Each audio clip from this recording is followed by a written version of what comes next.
જય સ્વામિનારાયણ, આપ સૌનું સ્વાગત છે મારી યુટ્યુબ ચેનલ સત્સંગ સભામાં। તો આજે આપણે ફરીવાર પૂજ્ય જનમંગલ સ્વામીનું ખૂબ સરસ પ્રવચન સાંભળવાનું છે।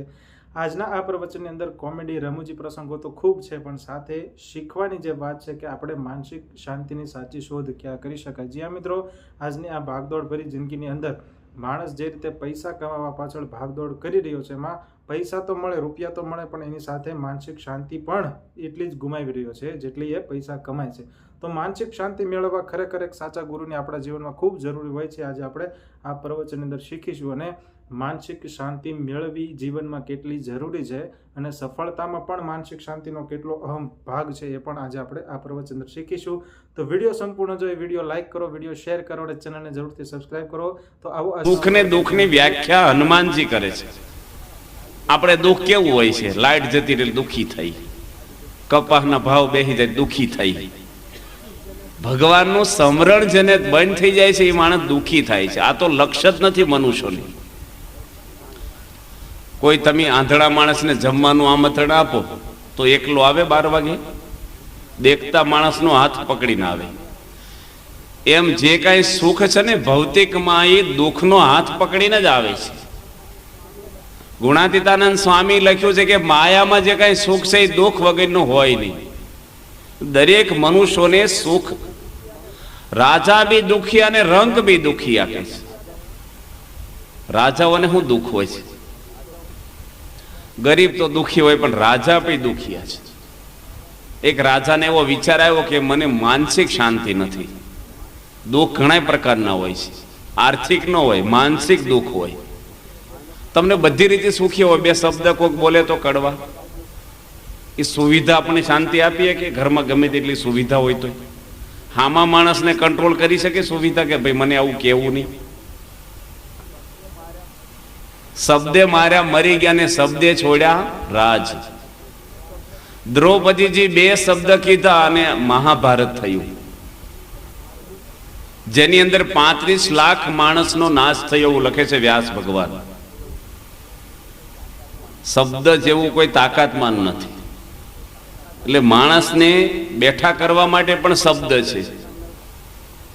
અર્જુનને બેઠા કરવા માટે શ્રી કૃષ્ણ ભગવાને ગીતા સમજાવી છે। ધનુષ બાણ ફેંકી દીધા હતા, ધ્રુજવા મળ્યા હતા કે કાકા દાદાના ભાઈઓને બ્રાહ્મણોને મારીને મારે રાજ નથી કરવું, પણ શબ્દ કીધા ને કૃષ્ણ ભગવાને કે તું નિમિત્ત છો, મારનાર હું છું। શબ્દની અંદર તાકાત છે એવી કશાયમાં નથી। તો રાજાને હું દુઃખ આવ્યું? કોઈ માણસે એમને કીધું કે તમે સુખી માણસનું એક ખમીસ પહેરી લો ને તો સુખી થાવ। કોઈ જ્યોતિષે કીધું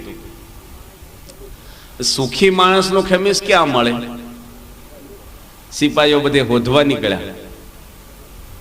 પૈસાદારને પહેલા પૂછે, તમારા ગામમાં કોઈ આવે કે સુખી કોણ? તો આપણે કોનું ઘર દેખાડીએ?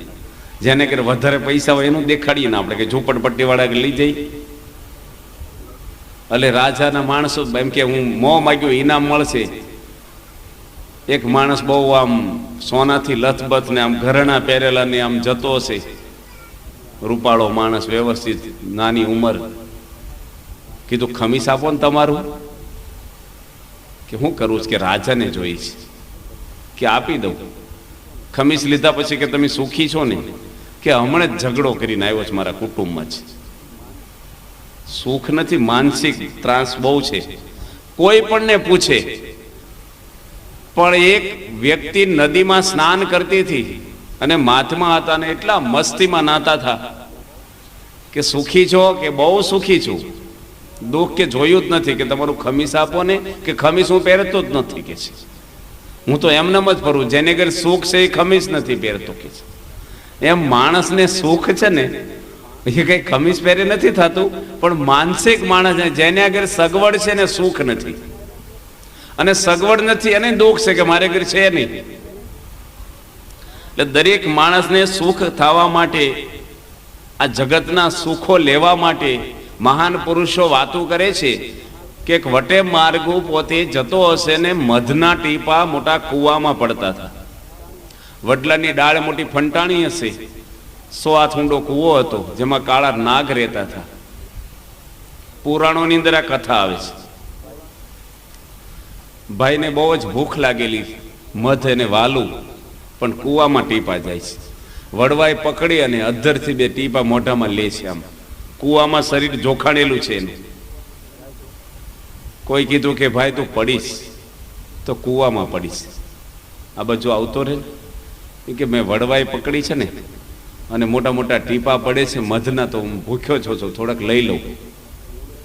બીજા માણસ નીકળ્યા કે ઉંદરડા કાપે છે વડવાઈને, 2 ઉંદરડા વડવાઈ કાપે છે.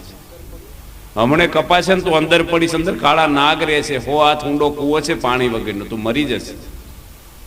એ કે ઉંદરડાની સ્પીડ બહુ કાપવાની ન હોય, એના દાંત તો નાના હોય, વડવાઈ તો જાડી છે. હવે 2 ટીપા લઈ લો, 2 ટીપા, એમાં વડવાઈ કપાઈ ગઈ. વડવાઈ છે એ મનુષ્યની આવરદા છે, અને મધના ટીપા છે ને જગતના ક્ષણિક સુખ છે. કાળો ને ધોળો 2 ઉંદરડો વડવાઈ કાપતા હતા ને દિવસ અને રાત મનુષ્યની આવરદા કાપી છે. પણ મનુષ્યને એમ થાય કે એટલું કરી લઉં, કાલ કરશું આજ ને આજ કરશું અબ, મૂળ વગરનું ઢોકળું ઢળી જશે ઢબ તો કરેગા કબ. શરીર છે એ આપણું ક્ષણભંગુર છે. જગતના સુખની અંદર આપણે રાચી છીએ. સુખ લેવાનું હોય પરમાત્માનું, માયાના જગતના સુખમાં કોઈ સુખ છે જ નહીં. દુનિયામાં કોઈ સુખી નથી થયો. સુખ થવા માટે આપણે અહીંયા ભાગવતની કથા બેસાડીએ છીએ. સરસ્વતી નદીને કિનારે ભગવાન વેદ વ્યાસ બેઠા છે, જેની ભાગવત ગ્રંથની રચનાઓ કરી છે. આજે આપણે ભાગવતનો મહિમા સમજવાનો છે. અને ફરતા ફરતા નારદજી ત્યાં જાય છે કે વ્યાસ ભગવાન, વ્યાસ કોણ હતા? જેની 17 પુરાણો રચ્યા છે. 18મું ભાગવત પુરાણ રચ્યું નારદજીના વચને. હિન્દુ ધર્મના મોટા ભાગના ધર્મ ગ્રંથો વ્યાસ ભગવાને લખ્યા છે. બ્રહ્મચર્ય નિષ્ઠ હતા. નેપાળની અંદર આજે પણ એની ગુફા છે. એને જગત આગળ કશું જ લેવું નહોતું, કોઈ સ્વાર્થ નહોતો. પવિત્ર જીવન હતું. આપણા 24 અવતારો જે ગણાવે છે એમાં વ્યાસને ભગવાનનો અવતાર ગણાવે છે. આપણે ટપાલ વાંચીએ ને, લખે છે કોણ એની ઉપર ટપાલની કિંમત થાય. ચિઠ્ઠી લખી હોય તો ભાઈ કોની લખી છે? 2 શાક બકાલાવાળા ચર્ચા કરે કે છાપામાં ન આવે, પણ 2 દેશના વડાપ્રધાનો ભેગા થઈને ચર્ચા કરે ને એને હાઇલાઇટ કરે. એમ વ્યાસ ભગવાને ભાગવત લખ્યું છે. વ્યાસ હતા કોણ? પરાશર ઋષિના પુત્ર હતા. પરાશર ઋષિ 20,000 વર્ષ તપ કરી અને પોતે ગંગા પાર કરવા માટે કિનારે ઊભા છે. અને ખારવો હતો જે નાવ ચલાવતો હતો, એ ખાવા બેઠો હતો, જમવા. ઋષિ કહે છે કે મને નાવમાં સામે કિનારે લઈ જા. એ કહે છે હું તો ખાવા બેઠો જ, પણ મારી છોકરી છે એને કયો હલેસા મારી લઈ જાય તમને. એ નાવિકની છોકરી હતી, એનું નામ હતું મત્સ્યગંધા. યુવાન હતી, પોતે માછીમારની છોકરી છે. અને ગંગા નદી તો મોટી જબરજસ્ત ઘેરાવામાં હોય, લાંબા. અડધી નદી વાણ પગ્યું અને ઋષિ પોતે કામ વિહોળ થઈ ગયા. કેટલા વર્ષ તપ કરીને આવ્યા છે? 20,000 વર્ષ. પરાશર ઋષિ, પરાશર સ્મૃતિ લખી છે, જેની આચાર સંહિતા લખી છે પરાશર ઋષિ, પણ એનો આચાર પોતે બગડવા માંડ્યો છે. પેલી છોકરીને કહે છે કે મારે તારી જોડે સંગ કરવો છે, કે હું તો માછીમારની દીકરી છું અને તમે તો મહાન તેજસ્વી ઋષિ છો. આજે દિવસ છે, આવી ક્રિયાઓ થાય નહીં. જો ઋષિને સમજાવે છે માછીમાર, નકર ઋષિ મુનિઓ સંસારી માણસોને સમજાવે. પણ ઋષિ છે કામ અંધ બની ગયેલા કે દિવસ હોય તો હું મારા પ્રતાપથી તપ કરીને આવ્યો છું, રાત કરી નાખું. અંધારું કર્યું પણ અંદરનું અંધારું ન ગયું એમનું. અને એની જોડે સંભોગ કરે છે. એમાંથી આ વ્યાસ ભગવાન જન્મ્યા છે. ઋષિનું કુળ ન જોવું એવું પણ કહે છે. નારદજી પણ દાસી પુત્ર હતા. એ વ્યાસ ભગવાનને નારદજી પૂછે કે તમે ઉદાસ કેમ થયા છો? સંત કોઈ ઉદાસ ન હોય. સંત ભગવાનના દાસ થવું, પણ ઉદાસ થવું, ઉદાસ થઈ ગયા સંત. સંતને કઈ હરખ શોખ હોય નહીં, કુટુંબિક, લૌકિક, આર્થિક, અને એને શું ઉદાસીનતા હોય? તમારે બધું અપડાઉન આવ્યા કરે સંસારમાં. સંસાર એવો છે ને, શેરડીનો હાંઠો ખાવ ને, એક કાતળી ખાવ ને ગાંઠ આવે, વળી કાતળી ખાઈને ગાંઠ આવે. સંસારમાં છે ને એમ કાંઈક નું કંઈક આવ્યા જ કરે. આમ શાંતિથી બેઠા હોય, કાંઈક પ્રશ્ન હાજે આવી જાય, એવું જોખમ છે બધું. સંતને તો કઈ હોય નહીં આગળ પાછળ. એટલે કેમ ઉદાસ તમે થયા છો કે મેં 17 પુરાણો રચ્યા છે, મારા મનમાં શાંતિ નથી. શાંતિ એટલે આપણી જેવી મૂંઝવણ નહોતી વ્યાસની કે આર્થિક, કુટુંબિક. એને છો કે મેં જીવોના કલ્યાણ માટે એટલા બધા ધર્મ ગ્રંથો રચ્યા છે, તો મારા મનમાં સંતોષ કેમ નથી? વ્યાસને નારદજી સમજાવે છે. મૂળ ભાગવત છે ને વિષ્ણુ ભગવાને સમજાવેલું છે બ્રહ્માજીને. સૌથી પહેલી આ દુનિયાની અંદર આ બ્રહ્માંડમાં કથા થઈ હોય ભાગવતની, તો વિષ્ણુ ભગવાનના મુખથી ભાગવત બ્રહ્માજીને સમજાવ્યું એવું ભાગવતમાં આવે છે. બ્રહ્માજી નારદને સમજાવ્યું છે.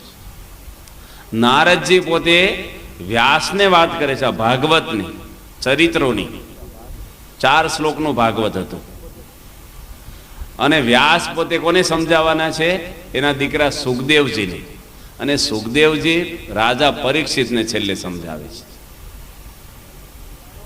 એટલે કે છે કે તમે બધા જે પુરાણો રચ્યા છે, પણ તમે પ્રગટ ભગવાનના ચરિત્રનો એક ગ્રંથ રચો, જેમાં શ્રી કૃષ્ણ ભગવાન જે પૃથ્વી પર પ્રગટ છે એના લીલા ચરિત્રનો એક ગ્રંથ તમે કરો, તો એ લીલા ચરિત્રમાં મનને શાંતિ થશે, તમને પણ સંતોષ થશે, ચરિત્રથી માણસને પણ ભગવાન તરફ વળાણ થશે એનું.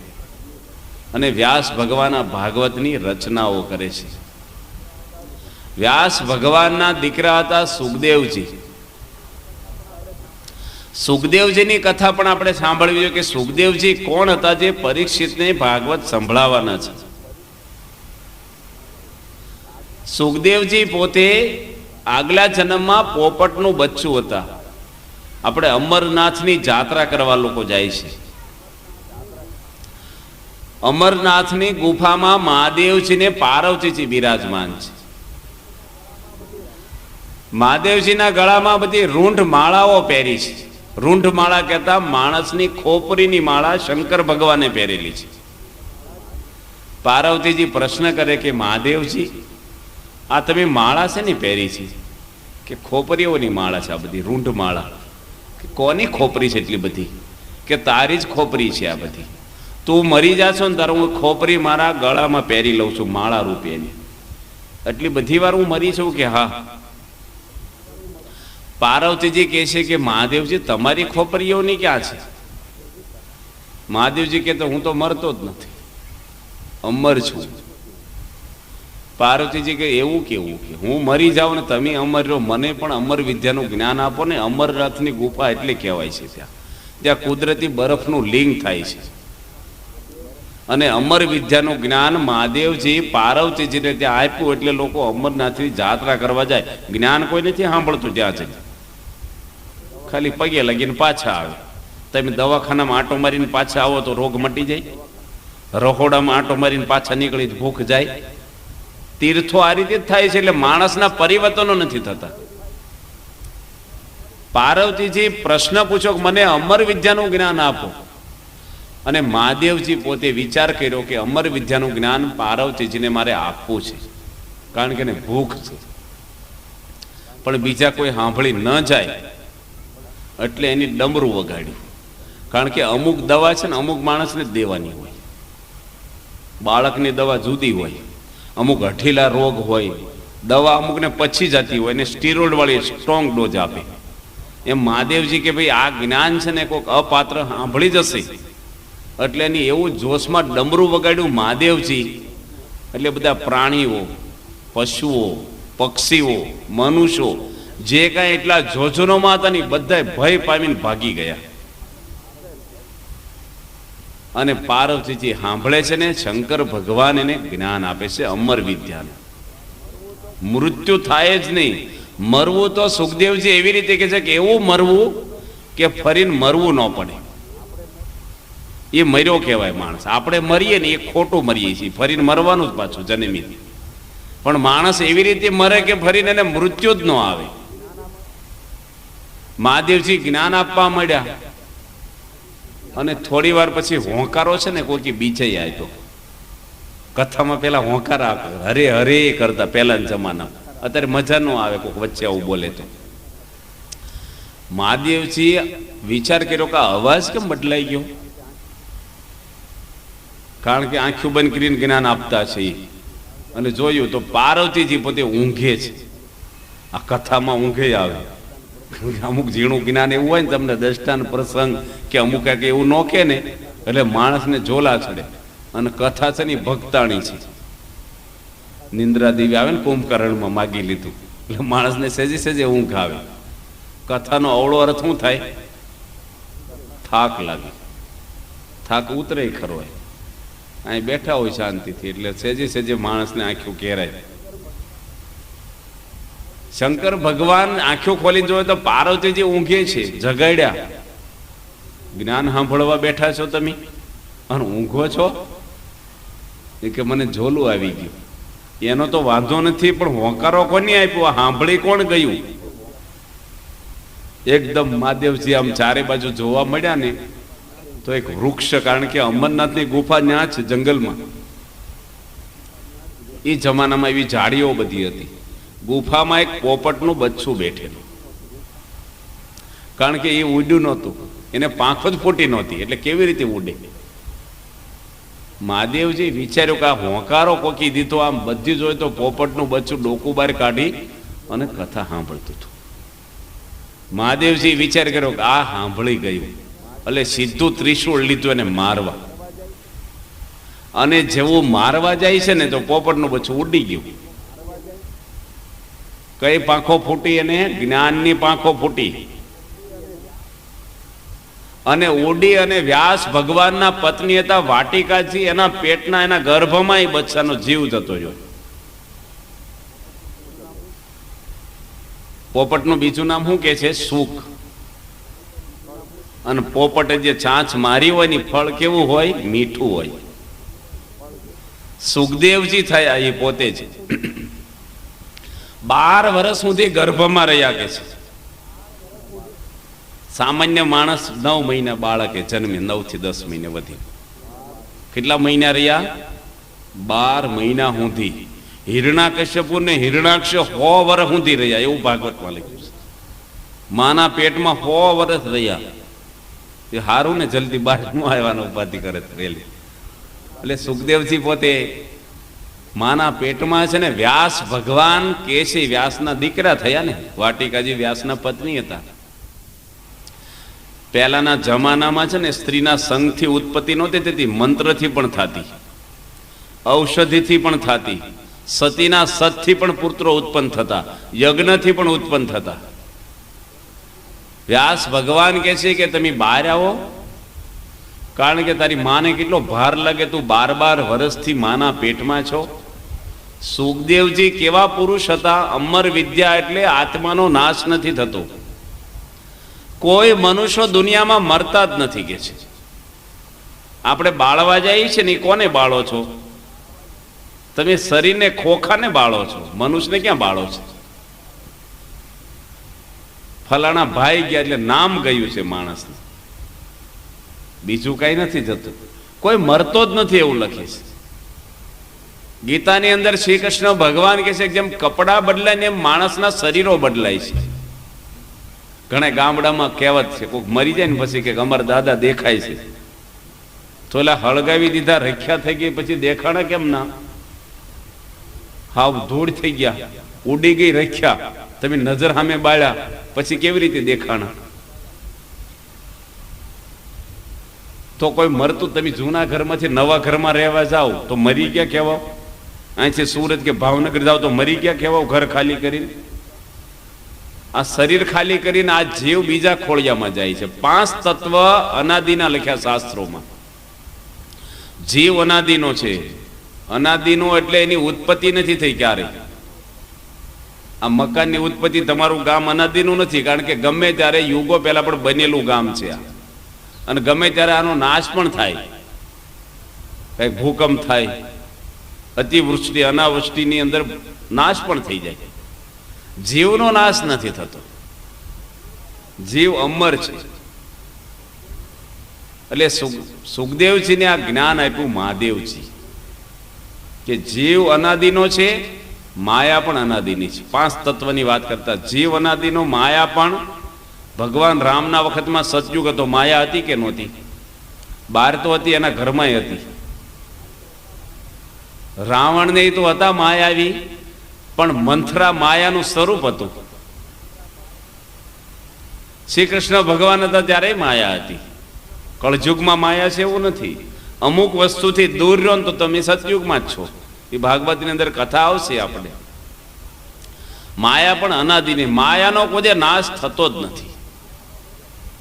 આપણામાંથી માયાનો કદાચ નાશ થાય, પણ આખી દુનિયામાંથી થાય છે. એટલે અનાદિ તત્વ છે. ઈશ્વર પણ અનાદિના છે. ઈશ્વર એટલે દેવતાઓ.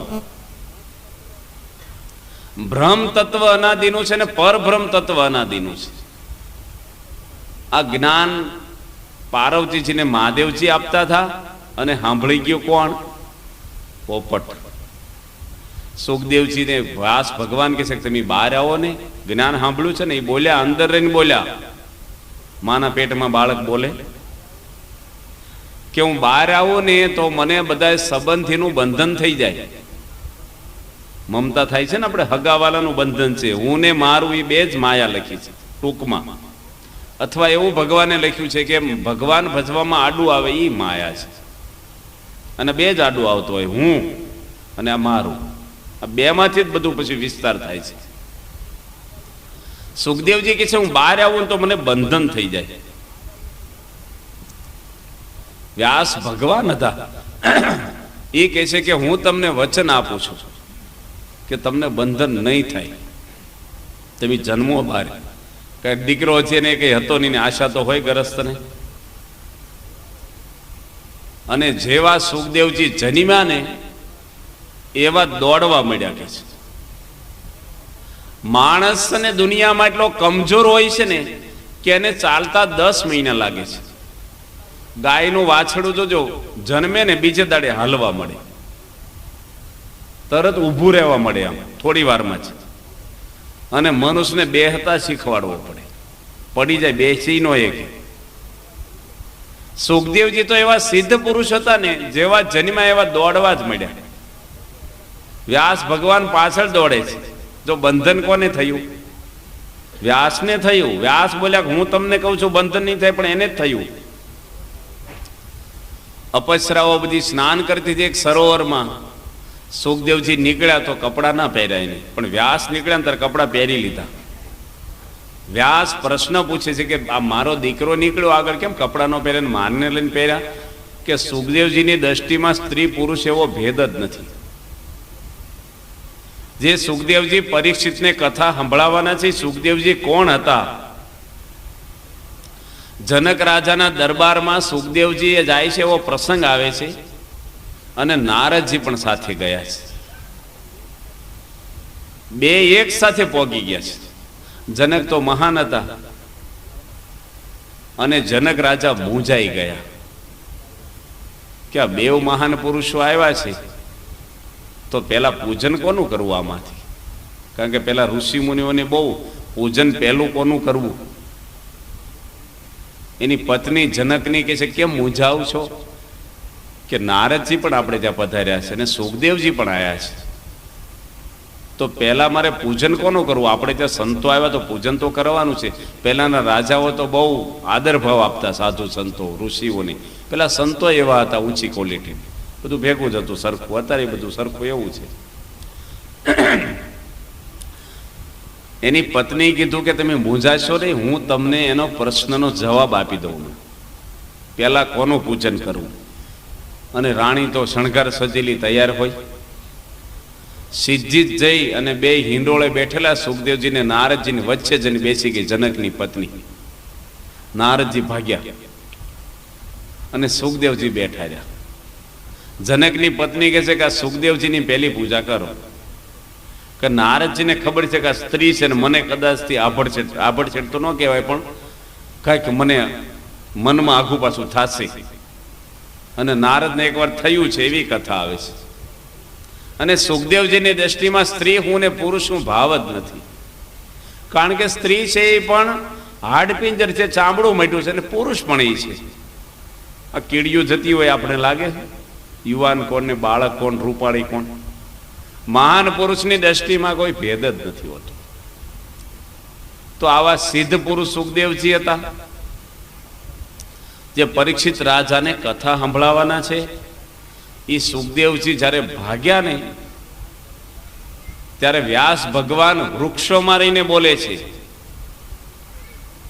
કે હે પુત્ર તું ઊભો રહી. સુખદેવજી વૃક્ષોમાં રહીને જવાબ આપે છે. મહાન પુરુષો ગમે તેમાં પ્રવેશ કરી શકે. વ્યાસ ભગવાન કહે છે કે તું ગુરુ કરીને તો જનક રાજાને કરજે, જા તો ભલે જા. સુખદેવજીને વિચાર છો કે રાજાને મારે ગુરુ કરવાના? પરમહંસ માત્ર દુનિયામાં થઈ ગયા, સાધુ સંતો સંન્યાસીઓ ઋષિઓ મુનિઓ બધાના ગુરુ સુખદેવજી કહેવાય. બધાનો આદર્શ પૂરો પાડે સુખદેવજી સિદ્ધ પુરુષ. અને ગરસ્ત તમે સંસારી માણસો માટે બધા માટે આદર્શ હોય દુનિયામાં તો જનક રાજા છે. સુખદેવજી જાય છે ને મનમાં શંકા જે છે કે રાજાને ગુરુ કરવાના કીધા. રાજા તો વૈભવમાં હોય, કેટલો રજોગુણ હોય, ઠાઠ માઠથી રહેતો હોય, ભોગ વિલાસમાં રાણીઓ જોડે રહેતો હોય. એ રાજાને મારે ગુરુ કરવાના? એટલે જનક રાજાના દરબારમાં જાય છે ને પ્રશ્ન પૂછે છે કે તમે રાજમાં રહ્યો છો ને ભગવાનને કેવી રીતે સંભાળો છો અખંડ? તમારું મન ભગવાનમાં કેમ રહે છે? જનક રાજા જવાબ નથી દેતા કે પહેલા તમે જમી લો પછી હું જવાબ આપું તમને. 25 મણ પથ્થરની શિલા ઉપર એક દોરાના આધારે લટકાવી દીધી જનક રાજાએ પોતાની યોગ શક્તિથી, અને નીચે સુખદેવજીને ખાવા બેસાડ્યા. ભાવે અને પથ્થર આમ હલે હો, આમ પાંદડાની જેમ જમવા બેસાડ્યા ને પેલો જમે છે સુખદેવજી, પણ મન છે મારે એનું આમ પથ્થર ઉપર જ રહે કે આ દોરો તૂટે સેન્ડવિચ થઈ જશું આપણે ચેપાઈ. આમ બિચારા આમ ખાય પણ આમ એટલો ફફડાટ એને થાય છે. જમીન બહાર આવ્યા. થોડી વાર પછી સુખદેવજી પૂછે છે કે જનક મારા પ્રશ્નનો જવાબ આપો ને. કે હું તમને સામે પ્રશ્ન એક પૂછું કે તમે શું જમ્યા? શું જમ્યા એ યાદ નથી, શેમાં ખાધું એ યાદ નથી.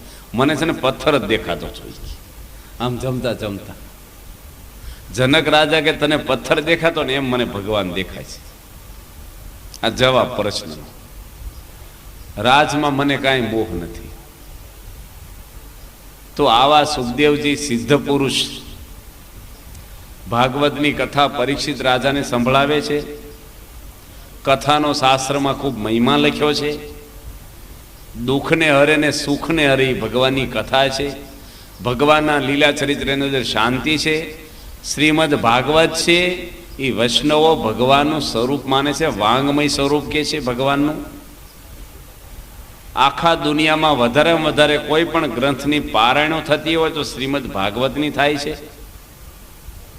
ભાગવતની અંદર 12 સ્કંદ છે, એ 12 અંગ છે ભગવાનના. 18,000 શ્લોકો અંદર આપેલા છે. ભાગવતની કથા ભગવાન સ્વામિનારાયણ પણ કાયમ માટે કરાવતા એમની જોડે રાખીને. પ્રાગજી પુરાણીને દીનાનાથ ભટ્ટ એક એવા થઈ ગયા ભગવાન સ્વામિનારાયણના ભક્ત જેની આખું ભાગવત મોઢે કરી નાખ્યું હતું. આ દુનિયામાં ઋષિ મુનિઓ સિવાય સુખદેવજી સિવાય કોઈ ભાગવત કંઠસ્થ નથી કર્યું. 18,000 શ્લોક 200 વર્ષ પહેલા જ મોઢે બોલી જતા. અંગ્રેજો એને ઇનકાબ આપેલો એ જમાનામાં. તો આવું શ્રીમદ ભાગવત પવિત્ર ગ્રંથ છે. ભાગવતની અંદર મહિમાની અંદર એક બીજી પણ એવી કથા આવે છે કે ધંધુકારી નામનો આત્માદેવ નામનો એક બ્રાહ્મણ હતો. તુંગભદ્રા નદીના કિનારે પોતે ગયો, કારણ કે એને કોઈ સંતાન નહોતું. દીકરો ન હોય એટલે ગરસ્થને બહુ ખોટ જણાય સંસારમાં. મારું પિંડ દાન કોણ દેશે?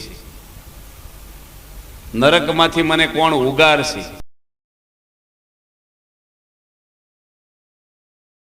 તો જોઈને ભક્તો, આજના આ પ્રવચનની અંદર આપણે શીખ્યા કે માણસે જે રીતે પૈસા કમાય છે એની પાછળ ક્યાંક ને ક્યાંક માનસિક શાંતિ પણ ગુમાવી રહ્યો છે. પણ આજના આ પ્રવચનની અંદર આપણે પૂજ્ય જનમંગલ સ્વામી પાસેથી શીખ્યા કે માનસિક શાંતિ મેળવી હોય તો આપણો ધર્મ, આપણા ધર્મ ગ્રંથો અને આપણા ધર્મ ગુરુઓ જ આપણી મદદ કરી શકે. એ વાત આજે આપણે આ પ્રવચન અંદર શીખ્યા. તો આવા જ પ્રવચનો જોવા માટે અમારી ચેનલને જરૂરથી સબસ્ક્રાઇબ કરો, વિડીયો લાઇક કરો, વિડીયો શેર કરો. તો મળીએ એક નવા જ પ્રવચન સાથે. ત્યાં સુધી આપ સૌને જય સ્વામિનારાયણ.